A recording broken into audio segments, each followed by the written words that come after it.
രാഹുൽ, കഴിഞ്ഞ ദിവസമാണ് ഒരു നിർണായക വാർത്ത പുറത്തു വന്നത്. അതായത് ദുബായിൽ വെച്ച് നടന്നൊരു കൂടിക്കാഴ്ചയിൽ ശശി തരൂരിനെ CPM-ലേക്ക് ക്ഷണിച്ചു. ശശി തരൂർ CPM-ലേക്ക് പോകുന്നു എന്ന വാർത്തകൾ വന്നത് മണിക്കൂറുകൾക്ക് മുൻപാണ്, കഴിഞ്ഞ ദിവസമാണ്. അപ്പോൾ പിണറായി വിജയന്റെ ഏറ്റവും അടുത്ത ഒരു ബന്ധമുള്ള ഒരു വ്യവസായി ആയിരുന്നു ഇതിന് ഇടനില നിന്നത് എന്നതരത്തിലുള്ള വാർത്തകളൊക്കെ വന്നിട്ടുണ്ട്. ശശി തരൂർ ഇതിനോട് പ്രതികരിച്ചിട്ടില്ല. എന്തിനായിരിക്കും ഇത്തരത്തിൽ പിണറായി വിജയൻ ഇപ്പോൾ ഇത്തരമൊരു നീക്കമെടുത്തത്? ധർമ്മടത്ത് ഷാഫി പറമ്പിൽ ഓപ്പോസിറ്റ് നിന്ന് മത്സരിക്കും എന്നുള്ള വാർത്തകൾ വന്നപ്പോൾ ഒരു ഭയമുണ്ടായി. അല്ലെങ്കിൽ കോൺഗ്രസ് ഇങ്ങനെ കുതുകാല് വെട്ടും ചതിക്കും എന്ന് വിചാരിച്ചില്ല. അപ്പോൾ ഒരു തിരിച്ചടി കൊടുക്കാം എന്ന നിലയിലാണോ ശശി തരൂരിനെ CPM-ലേക്ക് ക്ഷണിച്ചത്?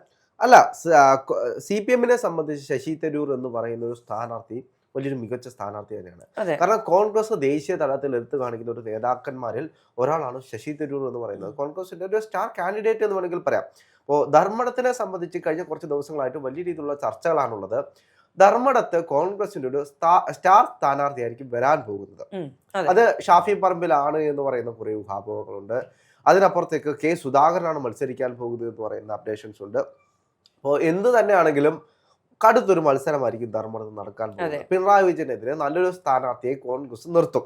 അപ്പോൾ CPM-നെ സംബന്ധിച്ച് അടുത്ത തെരഞ്ഞെടുപ്പ് പിടിക്കാൻ കഴിഞ്ഞില്ലെങ്കിൽ വലിയൊരു നഷ്ടമായിരിക്കും. കാരണം ഇവരുടെ തലയ്ക്ക് മുകളിൽ വന്നു നിൽക്കുന്ന വലിയൊരു ഇടുത്തിയുണ്ട്. ശബരിമല പോലെ അതിനപ്പുറത്തേക്ക് വലിയ രീതിയിലുള്ള അഴിമതികൾ ഇന്നും പുറത്തറിയാത്ത വലിയ വലിയ കാര്യങ്ങൾ അവിടെ നിൽക്കുകയാണ്. അവരങ്ങോട്ട് മാറിക്കഴിഞ്ഞാൽ ഇതെല്ലാം തകരും. അപ്പോൾ ഇടുത്തി പോലെ ഇത് തലമണ്ടയ്ക്ക് നിൽക്കുമ്പോൾ എങ്ങനെങ്കിലും പിടിച്ചേ പറ്റത്തുള്ളൂ. അപ്പോൾ എന്ത് കരുതി ശശി തരൂരിനെ പിടികൂടാമെന്ന് കരുതി ശശി തരൂർ കുറച്ച് നാളായിട്ട് പാർട്ടിയായിട്ട് ഇടഞ്ഞു നിൽക്കുകയാണ്. നമ്മൾ പലപ്പോഴും കണ്ടതാണ്. BJP-ക്ക് വേണ്ടിയിട്ട് എഴുതുക, BJP-ക്ക് വേണ്ടിയിട്ട് പറയുക, ഒരു BJP സ്ഥാനാർത്ഥിയെ പോലെ പെരുമാറുക. എന്നിട്ട് അദ്ദേഹം കഴിഞ്ഞ ദിവസങ്ങളിൽ നമ്മൾ കണ്ടാണ് എല്ലാ നേതാക്കന്മാരും പറഞ്ഞു ശശി തരൂർ അങ്ങനെ ചെയ്യില്ല. അവരെല്ലാവരും കൂടെ ഒന്നിച്ച് നിൽക്കുന്നു, ചിരിക്കുന്നു. അതിന്റെ അടി വന്നത് വലിയൊരു വിഷയങ്ങളാണ്. ഇതിലും വലിയ നാടകം കോൺഗ്രസിൽ വേറെ ഇല്ല എന്ന് പറഞ്ഞുള്ള ഒരുപാട് കമന്റുകളൊക്കെ ഉണ്ട്. പക്ഷെ അതിനൊക്കെ അപ്പുറത്തേക്കും ഒന്നിച്ച് നിൽക്കാൻ കഴിയുമെന്ന് തെളിയിച്ച കുറച്ച് ദിവസങ്ങളായിരുന്നു കോൺഗ്രസിൽ ഉണ്ടായത്. പക്ഷെ അതിന് പെട്ടെന്ന് ഒരു ഇടുത്തി ഉണ്ടായത്. ശശി തരൂർ CPM-ലേക്ക് എന്ന് പറഞ്ഞ് കഴിഞ്ഞ ദിവസങ്ങളിൽ മൊത്തത്തിൽ ചർച്ചകൾ നടക്കുകയാണ്. ചില CPM നേതാക്കന്മാർ പറഞ്ഞത് എനിക്ക് ഓർമ്മയുണ്ട്. ശശി തരൂർ പറഞ്ഞത് ഇനി ഞാൻ ആ പാർട്ടിയിലേക്ക് ഇല്ല എന്നാണ് ചില നേതാക്കന്മാർ പറഞ്ഞിട്ടുള്ളത്. ഇതിലേക്ക് യാഥാർത്ഥ്യം എന്താണെന്ന് അറിയില്ല. ഇപ്പോൾ നോക്കൂ, കോൺഗ്രസിന്റെ കാര്യം എടുത്ത് നോക്കുകയാണെങ്കിൽ 4, 5, 6 മുഖ്യമന്ത്രിയാകാൻ സാധ്യതയുള്ള കാൻഡിഡേറ്റ്സ് ഉള്ള ഒരു പാർട്ടിയാണ് കോൺഗ്രസ്. പക്ഷേ CPM-ന്റെ കാര്യം എടുത്ത് നോക്കൂ, പിണറായി കഴിഞ്ഞാൽ ആരുണ്ട് മുഖ്യമന്ത്രിയാകാൻ?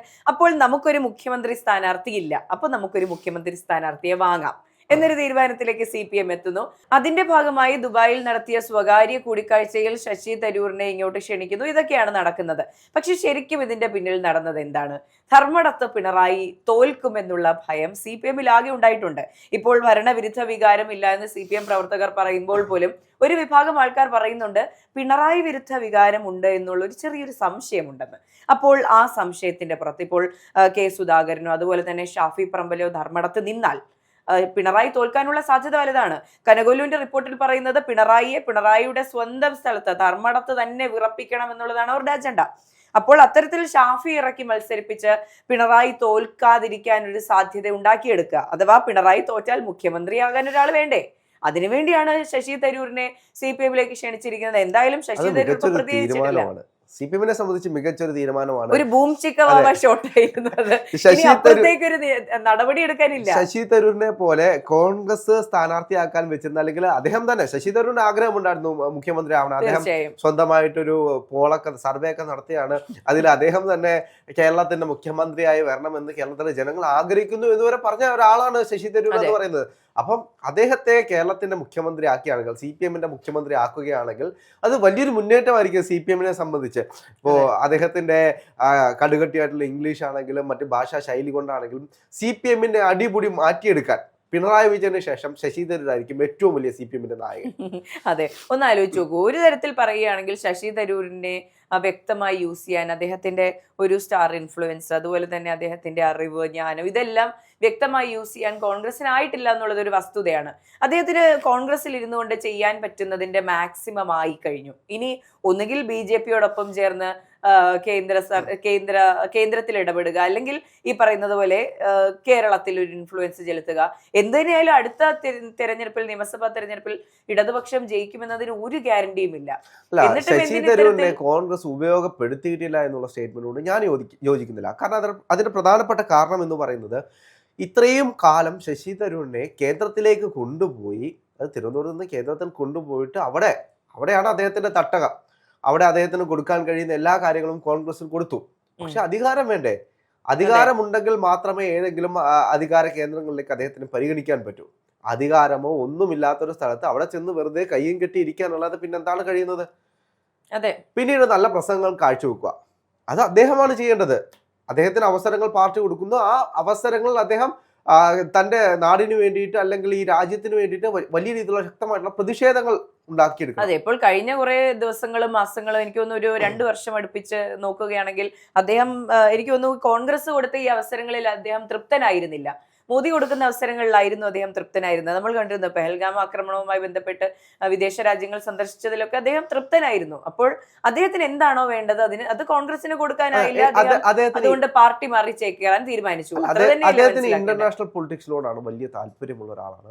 നമുക്കറിയാം, അദ്ദേഹം മറ്റുള്ള സംസ്ഥാനത്തിലെ മുഖ്യമന്ത്രിമാരായിട്ടാണെങ്കിലും പ്രധാനമന്ത്രിമാരായിട്ടാണെങ്കിലും അവരോടുള്ള അടുപ്പം പല ഇതും നമ്മൾ നോക്കിക്കഴിഞ്ഞാൽ ചിരിച്ച് കളിച്ച് സംസാരിക്കുന്ന കാണാം. അപ്പോൾ എന്താണ് സംസാരിക്കുന്നത് എന്നല്ലെങ്കിലും അവരുടെ ആ ഒരു അടുപ്പം കാണുമ്പോൾ തന്നെ നമുക്ക് മനസ്സിലാവും അദ്ദേഹത്തിന് കൂടുതൽ ആഗ്രഹം ഇന്റർനാഷണൽ പൊളിറ്റിക്സ് ആണ്. മറ്റുള്ള രാജ്യങ്ങളിൽ പോയി അവിടെ പോയി അവരുടെ ചായ സൽക്കാരത്തിൽ പങ്കെടുത്ത് അങ്ങനെ പോകാനാണ് അദ്ദേഹം ആഗ്രഹിക്കുന്നത്. അത് കോൺഗ്രസിനെ സംബന്ധിച്ച് അധികാരമില്ലാത്ത കാലത്തോളം അത് നടക്കത്തില്ല. കോൺഗ്രസ് ഉണ്ടായിരുന്നെങ്കിൽ അദ്ദേഹത്തിന് എന്തെങ്കിലുമൊക്കെ നടന്നില്ല. പക്ഷെ അതേസമയം CPM-ൽ പോയാൽ അത് എങ്ങനെ നടക്കുമെന്നൊരു ചോദ്യത്തിന്റെ ഉത്തരമാണ് CPM-ഉം BJP-യും തമ്മിലുള്ള ഒരു അന്തർധാര. CPM-ൽ പോയിട്ട് പിന്നീട് BJP-ക്ക് വേണ്ടിയിട്ട് പണിയെടുത്ത് കഴിഞ്ഞാലും വലിയ വിഷയമൊന്നുമില്ലല്ലോ. കോൺഗ്രസിൽ നിന്നോട് BJP-ക്ക് പണിയെടുക്കുമ്പോഴാണ് ഈ വിഷയങ്ങളും. ഷാഫി പറമ്പിലടക്കം പറയുന്നുണ്ട് CPM-ന്റെയും BJP-യുടെയും ശബ്ദം ഒരുപോലെ ഇരിക്കുന്നു, ഇവരെ തിരിച്ചറിയാൻ കഴിയുന്നില്ല എന്നുള്ളത്. അപ്പോൾ കോൺഗ്രസിൽ ആ ശബ്ദം ശശി തരൂർ ആയിരുന്നു എന്ന് തിരിച്ചറിയുന്ന അവസരത്തിലാണ് കോൺഗ്രസ് യഥാർത്ഥത്തിൽ പെട്ടുപോകാൻ പോകുന്നത്. രാഹുൽ ഗാന്ധി പോലും മൈൻഡ് ചെയ്യാതെ പോയൊരു സാഹചര്യത്തിൽ എന്തായാലും ശശി തരൂറിന്റെ ആത്മാഭിമാനത്തിന് ഭംഗം സംഭവിച്ചിട്ടുണ്ടാകാം. അതുകൊണ്ട് തന്നെ അദ്ദേഹം CPM-ലേക്ക് പോയിട്ടുണ്ടാകും. പക്ഷെ നമ്മൾ തിരിച്ചു വരുന്നത് ധർമ്മടത്തേക്കാണ്. അപ്പോൾ ധർമ്മടത്തെ തോൽവി പിണറായിയും CPM-ഉം അംഗീകരിച്ചിട്ടുണ്ട് എന്ന് തന്നെയല്ലേ? തീർച്ചയായിട്ടും ധർമ്മടത്ത് തോറ്റു കഴിഞ്ഞാൽ CPM-നെ സംബന്ധിച്ച് ഏറ്റവും വലിയ അടിയായിരിക്കും. ഇനി എല്ലാ കാലത്തും പറഞ്ഞുകൊണ്ട് നടക്കും ധർമ്മടത്ത് വരെ പിണറായി വിജയൻ. അതായത് ഇത്രയും നാളും പിണറായി വിജയന് കൊടുത്തിട്ടുള്ളൊരു ദൈവപട്ടമുണ്ട്. ദൈവപട്ടം എന്ന് വെച്ച് കഴിഞ്ഞാൽ പിണറായി വിജയന് മേലിൽ രാജാവ് പട്ടം. പിണറായി വിജയന് മേലിൽ ആരുമില്ല. അദ്ദേഹത്തെ ദൈവത്തെ പോലെയാണ് പാർട്ടിയിലെ എല്ലാ അണികളും കാണുന്നത്. തൊഴുത് കണ്ട് അങ്ങൊന്ന് വാഴട്ടെ എന്ന് പറഞ്ഞുകൊണ്ടിരുന്ന ആളുകളെല്ലാം വിജയിക്കുന്നോണ്ടാണ് രണ്ടാമത്തെ വട്ടവും മൂന്നാമത്തെ വട്ടവും ഒക്കെ കേരളത്തിന്റെ മുഖ്യമന്ത്രി ആകുമെന്നൊരു തോന്നലാണ്. ആ തോന്നലിടിഞ്ഞ് മുഖ്യമന്ത്രി പിണറായി വിജയൻ തോറ്റു കഴിഞ്ഞാൽ ഒന്ന് ആലോചിച്ച് നോക്കൂ, CPM-നെ സംബന്ധിച്ച് പിന്നെ ഒരു കുലംകുത്തി ആയിരിക്കും എന്നതൊരു യാഥാർത്ഥ്യമാണ്. നീയാണ് ഈ പാർട്ടി തുലച്ചത് എന്ന് തോൽവിക്ക് ശേഷം മാത്രമേ CPM പറയൂ. അത്രയും നാളെ CPM ഇങ്ങനെ നിങ്ങളാണല്ല, നിങ്ങൾ ഉണ്ടായതുകൊണ്ടാണ് ഈ പാർട്ടി ഉള്ളത്, നിങ്ങൾ ഉണ്ടായതുകൊണ്ടാണ് ഈ പാർട്ടി ഇങ്ങനെ പോകുന്നത്, നിങ്ങൾ ഉണ്ടായതുകൊണ്ടാണ് ജനങ്ങൾ വിജയിപ്പിച്ചു കൊടുക്കുന്നത് എല്ലാം പറയും. തോറ്റു കഴിഞ്ഞാൽ അവസാനം CPM-കാർ തന്നെ പറയും, നീയാണ് ഈ പാർട്ടിയെ കൊണ്ടുവന്ന് കുഴിയിൽ ചാടിച്ചത്, നീയാണ് തോൽപ്പിച്ചത്. അങ്ങനെ പറയത്തുള്ളൂ. അതാണ് CPM-നെ സംബന്ധിച്ച് CPM-ന്റെ ഒരു ശൈലി.